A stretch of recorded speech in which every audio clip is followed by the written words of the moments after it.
Hi, so my name's Amy, and I'm going to be showing you how to do an injection using an HPLC system. HPLC stands for High Performance Liquid Chromatography, or high pressure, and the instrumentation is composed of three fundamental elements.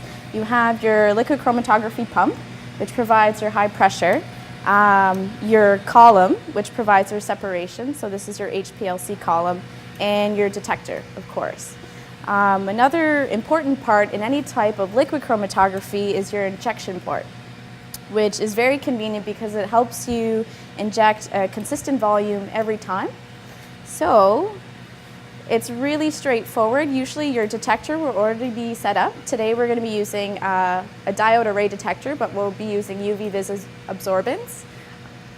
Some other forms of HPLCs will be connected to a computer, or you have some software, but this guy is connected to an integrator, which is kind of old but very rugged. So I'm going to show you quickly how to do an injection, and your chromatographs can take from 5 minutes to 10 minutes. So the first thing you want to do, you'll find you have a 50 microliter syringe. So you're just going to make sure you rinse your syringe 3 times to remove any contaminants that may interfere with your analysis.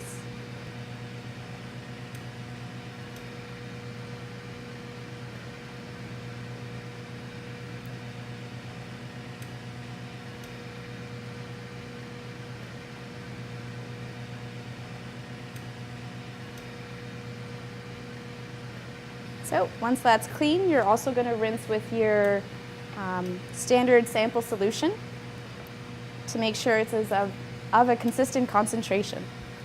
So that you can rinse about once or twice. Usually there's not too much to spare.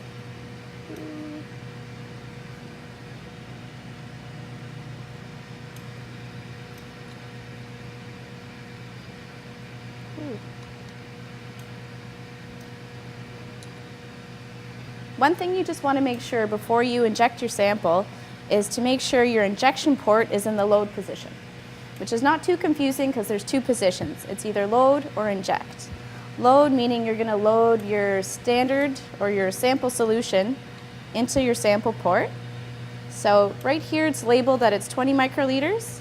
So just to make sure it's completely filled, I'm going to use 50 microliters to inject into the sample loop to ensure that it is completely filled.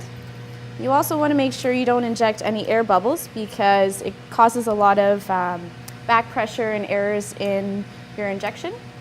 So if you just gently put it into the injection port, leaving the syringe in, it's a little awkward, but you leave it in, and just load in your sample, leaving the syringe in still.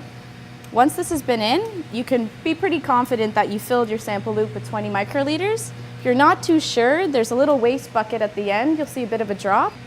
So now with everything up and running, the next thing you want to do is to turn this knob into the inject position while pushing run method. This syncs your sample loading into the HPL system with the detector running at the same time.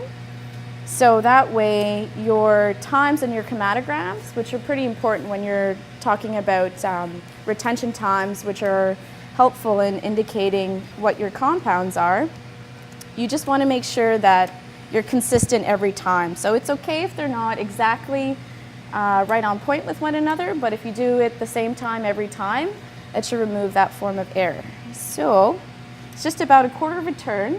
A lot of people expect more. So it's just a matter of turning, and once it hits the inject, you want to hit run method.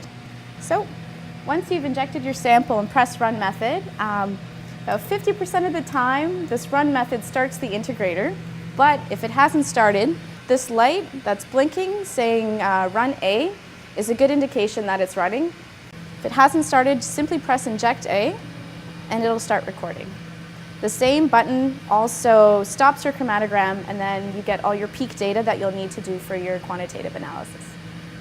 So when you wait about 15 seconds after you've gone to the inject to remove the syringe, you want to carefully put it back to the load position and pull out the syringe. Now that you've removed the syringe and you ensure that your chromatogram is running, you can now perform an HPLC injection.